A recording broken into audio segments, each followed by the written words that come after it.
Des voyous s'en prennent au nouveau prof, ignorant son passé de criminel. Jean-Pierre Dubois n'avait absolument pas le profil qu'on imaginerait pour quelqu'un avec son passé. À 32 ans, il était de taille moyenne, avec des yeux marrons doux derrière des lunettes à monture fine, ses cheveux toujours soigneusement peignés et ses chemises boutonnées toujours repassées.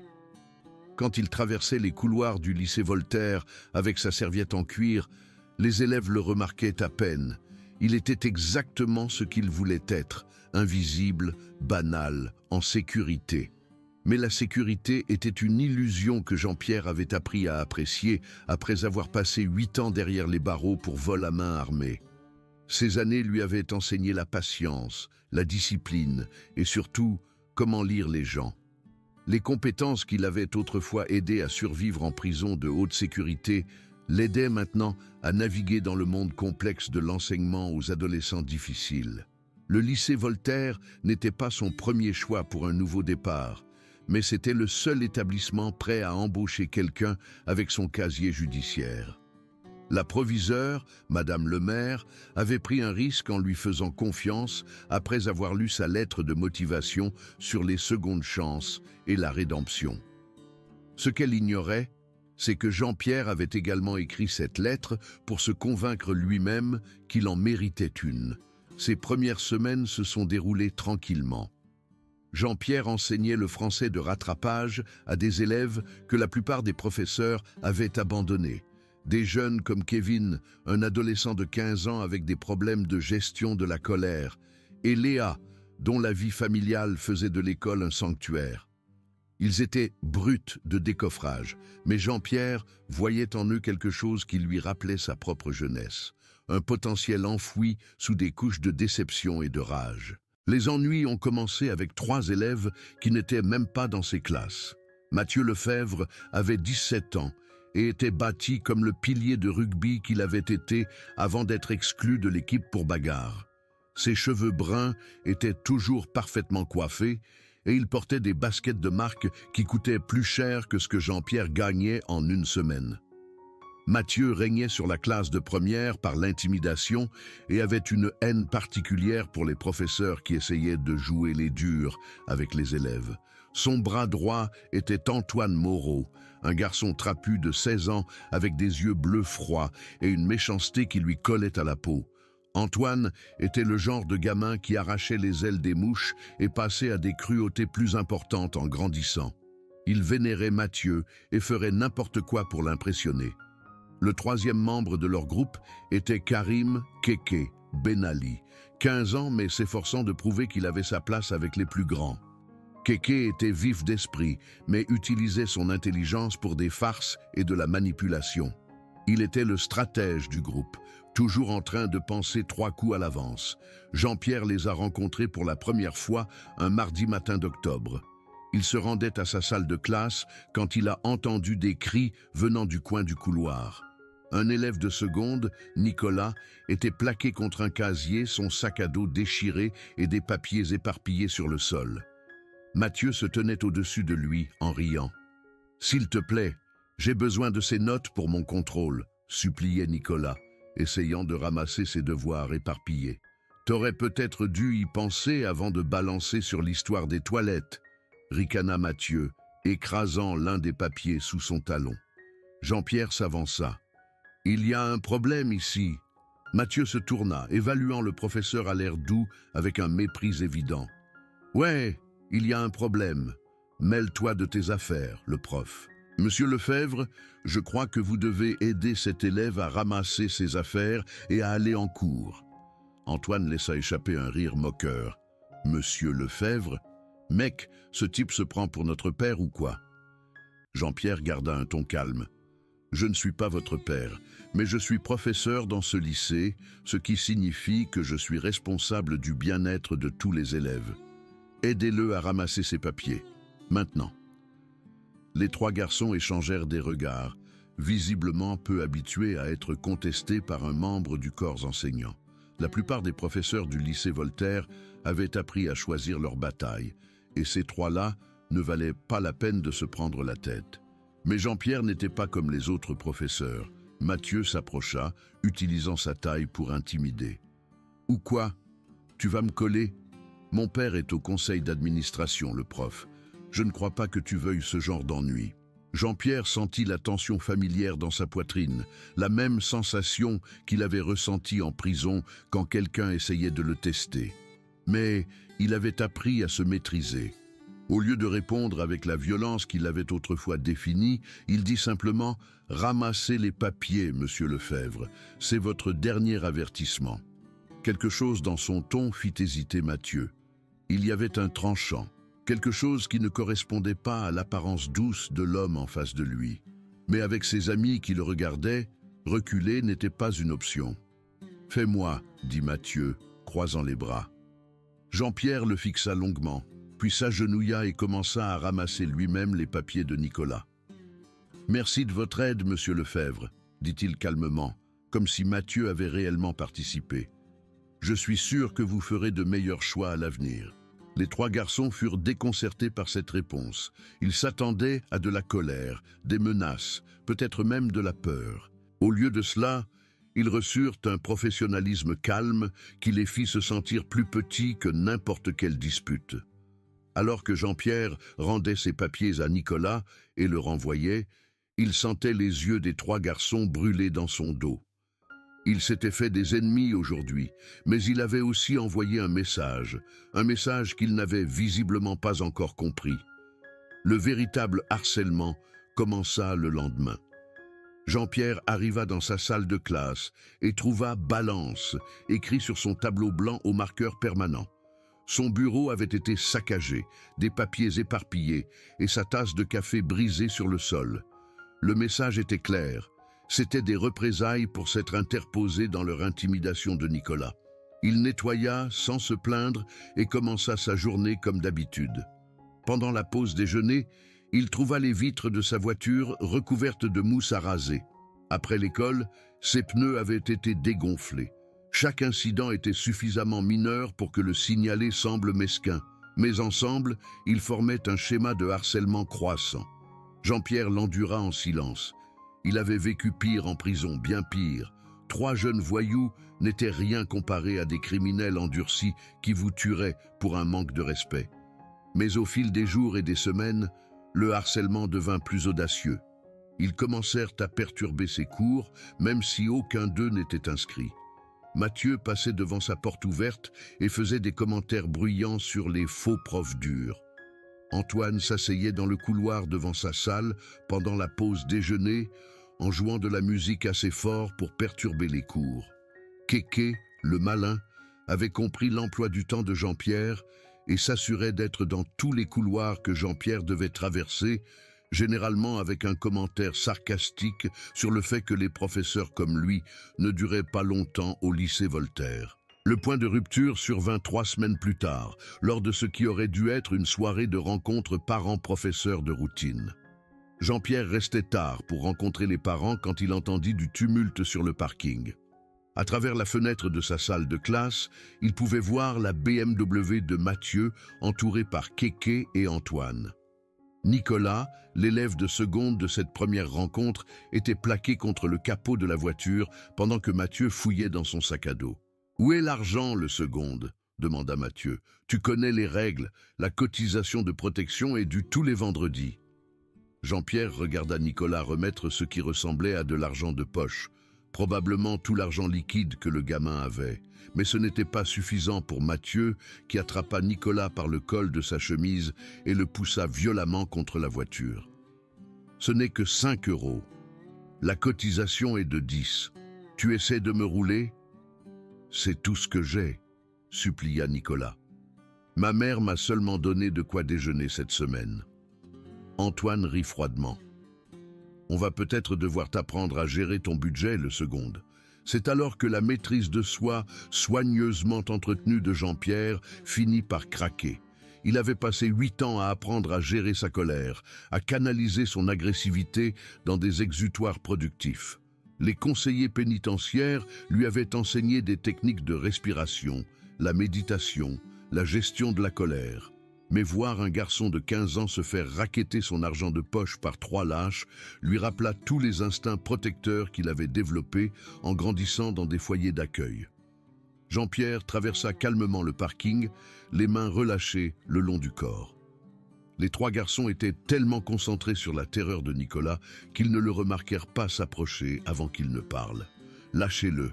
Mathieu se retourna brusquement, serrant toujours le col de la chemise de Nicolas. « Tiens, tiens, regardez qui a décidé de jouer les héros à nouveau. T'apprends vraiment pas, le prof ?» J'ai dit « lâchez-le !» La voix de Jean-Pierre était différente maintenant. Plus calme, mais en quelque sorte plus dangereuse. La prison lui avait appris que les hommes les plus dangereux étaient souvent les plus silencieux. « Ou quoi ?» Antoine s'avança à côté de Mathieu, essayant d'avoir l'air menaçant. « Tu vas te battre contre nous? 3 contre 1? Ça te semble être de bonne chance, le prof ?»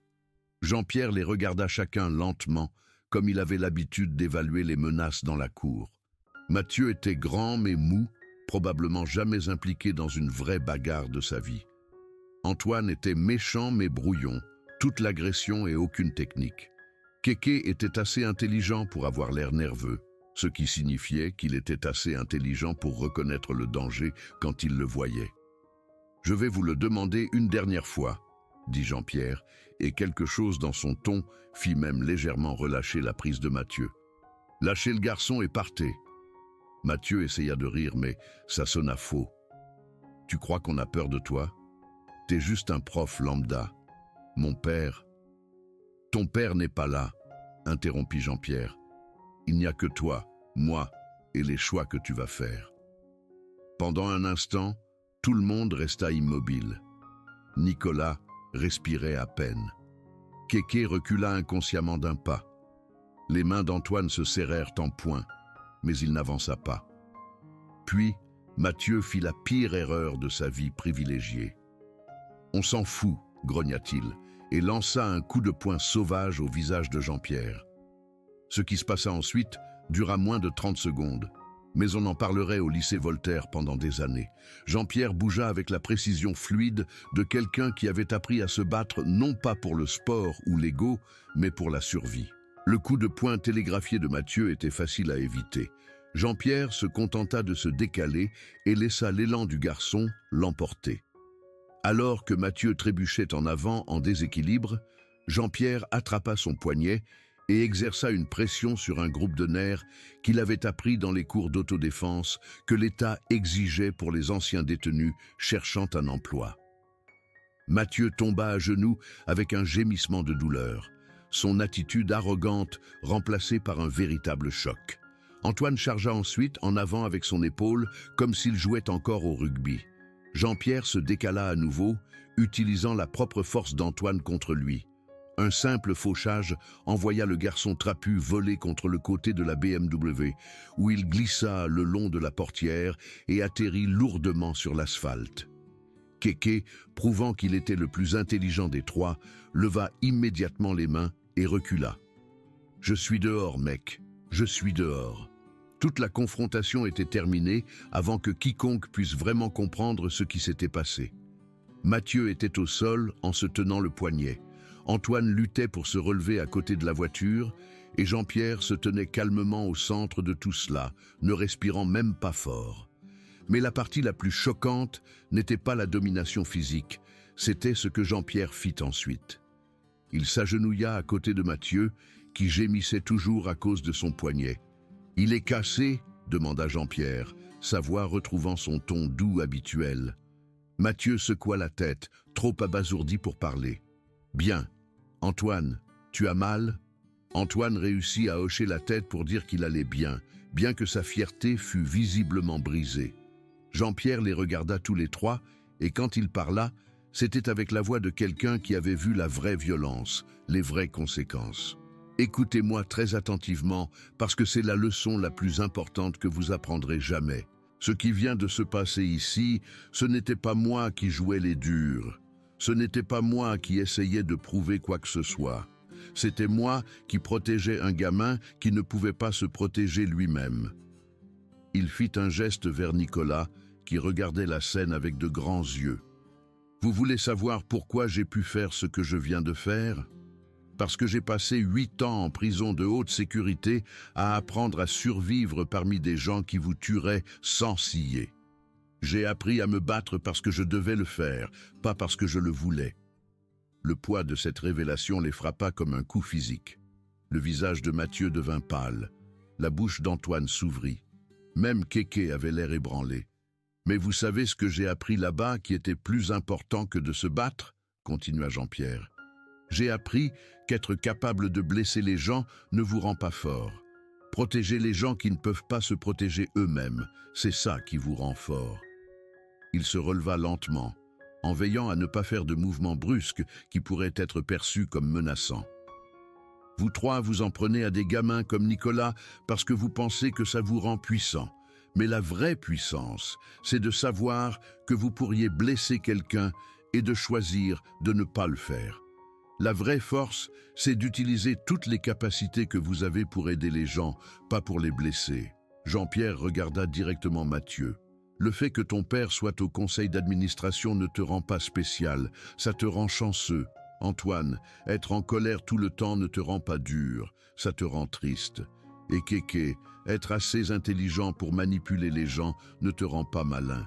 Ça te rend dangereux pour toi-même et pour tous ceux qui t'entourent. » Le parking était silencieux comme une tombe, à l'exception du bruit lointain de la circulation. D'autres professeurs et parents commençaient à remarquer le tumulte, mais Jean-Pierre garda sa voix suffisamment basse pour que seuls les 4 garçons puissent l'entendre. « Voici ce qui va se passer, » dit-il calmement. « Vous allez vous excuser auprès de Nicolas. Vous allez rendre tout l'argent que vous lui avez pris, à lui ou à d'autres élèves, et vous allez arrêter d'être le genre de personnes qui s'en prennent à ceux qui ne peuvent pas se défendre. » « Et si on ne le fait pas ?» réussit à demander Mathieu, bien que sa voix ait légèrement craqué. Jean-Pierre resta silencieux pendant un long moment. « Alors vous apprendrez qu'il y a des conséquences à vos actes. Pas de moi, j'en ai fini de me battre à moins que je n'ai à protéger quelqu'un. Mais la vie a une façon d'enseigner des leçons aux gens qui refusent de les apprendre facilement. » Il aida Nicolas à ramasser ses affaires éparpillées, puis marcha avec lui vers le bâtiment de l'école. Alors qu'ils atteignaient la porte, Jean-Pierre se retourna une dernière fois. « Monsieur Lefebvre, Monsieur Moreau, Monsieur Benali, j'espère que vous ferez de meilleurs choix, pour votre bien et celui de tous les autres. » Les conséquences de cette soirée ont tout changé au lycée Voltaire. La nouvelle s'est répandue rapidement dans tout le corps étudiant, mais pas de la manière dont Jean-Pierre s'y attendait. Au lieu de la peur ou du respect né de l'intimidation, il a trouvé autre chose, une admiration sincère de la part d'élèves qui n'avaient jamais eu personne pour les défendre auparavant. La sœur aînée de Nicolas a cherché Jean-Pierre le lendemain pour le remercier. « Mon petit frère est rentré à la maison en étant réellement enthousiasmé par l'école pour la première fois depuis des mois, dit-elle. Quoi que vous ayez fait, merci. » D'autres élèves qui avaient été la cible de la bande de Mathieu ont commencé à parler, en partageant des histoires de harcèlement et d'extorsion qui duraient depuis des années. L'administration, finalement obligée de faire face aux problèmes qu'elle avait ignorés, a lancé une véritable enquête. Le père de Mathieu a effectivement passé des coups de téléphone furieux, en menaçant de poursuites judiciaires et en exigeant le renvoi de Jean-Pierre. Mais Madame le maire avait fait ses devoirs. Le parking était équipé de caméras de sécurité et les images montraient clairement Mathieu donnant le premier coup de poing et Jean-Pierre répondant avec le minimum de force nécessaire pour protéger un élève. De plus, lorsque les avocats du district ont examiné le dossier d'emploi de Jean-Pierre et son dossier exemplaire depuis son embauche, ils ont réalisé que le renvoyer exposerait l'école à beaucoup plus de responsabilités que de le garder. Les 3 voyous ont été confrontés à de vraies conséquences pour la première fois de leur vie. Mathieu a été suspendu pendant 2 semaines et a été tenu de suivre une thérapie de gestion de la colère. Antoine a subi une punition similaire et Kéké, bien qu'il n'ait pas participé à la confrontation physique, a été tenu responsable de son rôle dans la campagne de harcèlement en cours. Mais le véritable changement est venu dans la façon dont ils ont commencé à voir Jean-Pierre et eux-mêmes. Mathieu a été le premier à craquer. 3 jours après son retour de suspension, il a approché Jean-Pierre après l'école. « Monsieur Dubois ?» Sa voix était hésitante, rien à voir avec l'attitude arrogante qu'il avait affichée auparavant. Jean-Pierre leva les yeux de ses papiers qu'il était en train de corriger. « Oui, monsieur Lefebvre ?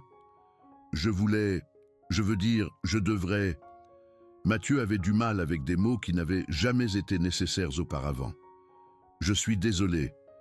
Pour tout. » Jean-Pierre posa son stylo et regarda vraiment le garçon. Sans la confiance artificielle et les vêtements de marque comme armure, Mathieu ressemblait à ce qu'il était, un adolescent effrayé de 17 ans qui n'avait jamais appris à être autre chose que ce que son père attendait. « J'apprécie ça, Mathieu.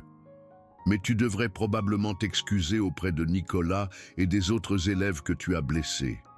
Ce sont eux qui méritent de l'entendre. » Mathieu hocha la tête, puis surprit Jean-Pierre en s'asseyant à l'un des pupitres d'élèves. « Je peux vous demander quelque chose ? » « Bien sûr. Vous étiez vraiment en prison ?» Jean-Pierre réfléchit attentivement à sa réponse. « Oui, j'ai fait de très mauvais choix quand j'étais à peine plus âgé que toi maintenant. J'ai blessé des gens, je leur ai volé, et j'ai passé 8 ans à payer pour ces erreurs. C'était comment ? Terrifiant, solitaire, éducatif. » Jean-Pierre se pencha en arrière sur sa chaise. Mais surtout, c'était du gâchis. 8 années que j'aurais pu passer à devenir la personne que je voulais être, au lieu de payer pour avoir été la personne que je pensais devoir être. Mathieu resta silencieux pendant un long moment. « Mon père dit que les gens comme vous ne changent pas, qu'une fois criminel, toujours criminel. Ton père a le droit d'avoir son opinion, mais il a tort. » Jean-Pierre sourit légèrement. « Les gens changent tous les jours, Mathieu. La question est de savoir s'ils changent en bien ou en mal. Comment on sait dans quelle direction on change ? » C'était une question étonnamment perspicace de la part de quelqu'un qui avait semblé incapable d'introspection quelques semaines auparavant. « Regarde les gens autour de toi, » dit Jean-Pierre. « Sont-ils mieux lotis parce qu'ils te connaissent ou pire lotis ? Est-ce que tu aides les gens ou est-ce que tu les blesses ? Est-ce que tu deviens quelqu'un dont tu es fier ou quelqu'un pour qui tu dois trouver des excuses ?» Mathieu hocha la tête lentement en assimilant cela. « Je pense que j'ai changé dans la mauvaise direction depuis un certain temps maintenant. La bonne nouvelle, c'est que tu t'en es rendu compte à 17 ans au lieu de 25 ans comme moi. Tu as le temps de changer de cap. » Leur conversation fut interrompue par l'apparition d'Antoine dans l'embrasure de la porte. Il avait l'air incertain, ne s'attendant visiblement pas à trouver Mathieu là. « C'est bon, Antoine, » dit Mathieu. « Entre. » Antoine entra avec hésitation, suivi un instant plus tard par Kéké. Les 3 garçons qui avaient terrorisé les élèves quelques semaines auparavant ressemblaient maintenant à ce qu'ils étaient vraiment, des adolescents ayant besoin d'être guidés. « On a parlé, » dit Kéké, en parlant au nom du groupe. « De ce que vous avez dit, des choix et des conséquences et tout ça. » Jean-Pierre attendit, sentant qu'il y avait plus. « On veut réparer nos erreurs, » continua Mathieu, « avec Nicolas et les autres gamins, mais on ne sait pas vraiment comment. »« Eh bien, » dit Jean-Pierre pensivement, « qu'est-ce que vous pensez qui pourrait aider ?» Antoine prit la parole pour la première fois. « On pourrait rembourser l'argent, tout l'argent. C'est un début, quoi d'autre ? On pourrait... » Kéké hésita. « On pourrait aider au lieu de blesser ? Genre, si on voit quelqu'un se faire embêter, on pourrait arrêter ça au lieu de le faire ?» Jean-Pierre hocha la tête d'un air encourageant. « Ce sont de bonnes idées. Qu'en est-il de l'exemple que vous donnez ? D'autres élèves vous admirent tous les 3, que vous vous en rendiez compte ou non. Quel genre de message voulez-vous envoyer ?» La conversation se poursuivit pendant plus d'1 heure, Jean-Pierre les guidant à travers le processus de prise de responsabilité réelle de leurs actes. À la fin, ils avaient un plan concret pour faire amende honorable et une meilleure compréhension de l'impact qu'ils avaient eu sur leur communauté scolaire. Alors qu'ils se préparaient à partir, Mathieu se retourna une dernière fois. « Monsieur Dubois, pourquoi vous ne nous avez pas simplement signalé à la proviseure dès le début ? Vous auriez pu nous attirer des ennuis sans jamais avoir à nous combattre. » Jean-Pierre réfléchit à la question. « Parce que vous attirez des ennuis ne vous aurait rien appris. Ça vous aurait juste rendu plus prudent pour ne pas vous faire prendre. Je voulais que vous compreniez pourquoi ce que vous faisiez était mal, pas seulement que c'était contraire au règlement. Et maintenant, vous devez décider qui vous voulez être à l'avenir. Les gens qui blessent les autres pour se sentir puissants ou les gens qui utilisent leur pouvoir pour aider les autres. Au cours des semaines suivantes, Jean-Pierre observa avec une fierté tranquille la transformation des 3 anciens voyous. Ce n'était pas immédiat ou parfait. Les vieilles habitudes ont la vie dure et ils retombaient parfois dans leurs anciens schémas. Mais ils essayaient et cela faisait toute la différence. Mathieu commença à donner des cours particuliers de maths à des élèves en difficulté, en découvrant qu'aider les autres à réussir était plus agréable que de les regarder échouer. Antoine rejoignit le programme de médiation par les pairs de l'école, en apprenant à canaliser son intensité dans la résolution des conflits au lieu de la création de conflits. Kéké utilisa son esprit stratégique pour organiser des événements scolaires et des collectes de fonds, en constatant que la manipulation positive pouvait être tout aussi satisfaisante que la manipulation négative. Nicolas, quant à lui, s'épanouit. Ne dépensant plus son énergie à regarder par-dessus son épaule pour voir s'il y avait des voyous, il se lança à fond dans ses études et rejoignit même le club d'échecs. Quand Jean-Pierre le vit rire avec des amis à la cantine, il ressentit une satisfaction qu'aucune somme d'argent ou de reconnaissance n'aurait pu lui procurer. Les répercussions s'étendirent au-delà de ceux qui étaient directement impliqués.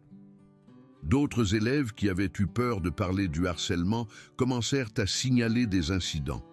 Les professeurs commencèrent à prêter plus d'attention aux interactions dans les couloirs et à la dynamique sociale. La culture de l'école commença à passer d'une culture qui tolérait le harcèlement à une culture qui le prévenait activement. Madame le maire convoqua Jean-Pierre dans son bureau 6 mois après l'incident du parking. « J'ai observé ce qui s'est passé depuis cette nuit, » dit-elle sans préambule. Le changement chez ces 3 garçons, l'amélioration du climat scolaire, la façon dont les autres professeurs parlent de votre approche de la discipline des élèves. Jean-Pierre attendit, ne sachant pas où cela allait mener. « Je vous recommande pour le prix du professeur d'excellence du district, » continua-t-elle. « Et je vous offre également un poste de nouveau doyen des élèves. Il est assorti d'une augmentation de salaire importante et du pouvoir de mettre en œuvre des politiques à l'échelle de l'école sur le harcèlement et le comportement des élèves. » Jean-Pierre était sans voix. Il y a 6 mois, il était reconnaissant d'avoir un emploi. Maintenant, on lui offrait un poste de direction qui lui permettrait d'aider encore plus d'élèves. « Il y a juste une chose, » ajouta Madame le maire. « Le district voudra vous interviewer et votre passé risque de refaire surface. Êtes-vous prêt à ce niveau d'examen minutieux ?» Jean-Pierre pensa à Mathieu, Antoine et Kéké, à Nicolas riant avec des amis, à tous les élèves qu'il avait remerciés d'avoir rendu l'école plus sûre. « Oui, » dit-il fermement, « je suis prêt. » L'entretien avec le district fut en effet difficile. Les membres du conseil posèrent des questions pointues sur ses antécédents criminels, son expérience en prison et sur le fait de savoir si les parents seraient à l'aise d'avoir un ancien détenu dans un rôle de direction dans l'école de leurs enfants. Jean-Pierre répondit honnêtement, sans rien cacher. Il parla de ses erreurs, de ses conséquences et de sa croissance. Il expliqua comment ses expériences lui avaient donné un aperçu unique du comportement des adolescents et de l'importance d'une intervention avant que les problèmes ne s'aggravent. Plus important encore, il laissa son travail parler de lui-même. Les résultats aux examens dans ses classes s'étaient améliorés. Les incidents disciplinaires dans sa section de l'école avaient chuté de façon spectaculaire. Les enquêtes auprès des élèves montraient un sentiment accru de sécurité et d'appartenance. Lorsqu'un membre du conseil demanda s'il pensait que ses antécédents criminels le rendaient inapte à travailler avec des enfants, Jean-Pierre donna la réponse qu'il préparait depuis toute sa vie d'adulte. « Mes antécédents criminels ne me rendent pas inapte à ce travail, » dit-il calmement. « Ils me rendent particulièrement qualifié pour cela. Je sais ce que ça fait de faire des choix terribles et de vivre avec les conséquences. Je sais ce que c'est que de se sentir impuissant et en colère et de chercher quelqu'un de plus faible sur qui se défouler. Et je sais ce qu'il faut pour changer de cap et devenir quelqu'un de mieux. Il fit une pause en regardant chaque membre du conseil à tour de rôle. Chaque élève avec qui je travaille va faire des erreurs. Certains d'entre eux en feront de grosses. La question n'est pas de savoir s'ils vont se tromper, c'est de savoir s'ils auront quelqu'un à leur côté qui comprend ce qu'ils traversent et qui peut les aider à trouver un meilleur chemin. Le poste était à lui. 1 an plus tard, Jean-Pierre se tenait sur le même parking où tout avait changé, en regardant Mathieu aider un groupe de nouveaux élèves à déplacer des cartons dans le foyer pour un programme universitaire d'été. Antoine entraînait une équipe de baseball pour enfants défavorisés et Kéké avait été accepté dans 3 universités différentes avec des bourses d'études. Nicolas s'approcha, maintenant un élève de première confiant qui avait grandi de 15 cm et trouvé sa voie. « Monsieur Dubois, dit-il, je voulais vous remercier encore une fois pour cette nuit-là et pour tout ce qui a suivi. Tu n'as pas besoin de me remercier, Nicolas. Tu as fait le travail difficile de devenir qui tu voulais être. Mais vous m'avez montré que c'était possible, Nicolas sourit. En plus, j'ai entendu dire que le père de Mathieu se vante maintenant de son fils au lieu de se plaindre de lui. Il dit que le travail bénévole que Mathieu fait rejaillit bien sur le nom de la famille. » Jean-Pierre rit en se souvenant des coups de téléphone furieux et des menaces d'il y a à peine 1 an. Les gens changent, Nicolas. Parfois d'une manière qui surprend tout le monde, y compris eux-mêmes. Alors que le soleil se couchait sur le lycée Voltaire, Jean-Pierre réfléchit à l'étrange chemin qui l'avait amené ici. 8 années en prison lui avaient appris les conséquences, la survie et le prix des mauvais choix. Mais travailler avec ses élèves lui avait appris quelque chose d'encore plus précieux, qu'il n'était jamais trop tard pour devenir la personne que l'on était censé être. Les 3 garçons qui avaient autrefois terrorisé leurs camarades de classe étaient maintenant de jeunes hommes qui travaillaient à améliorer leur communauté.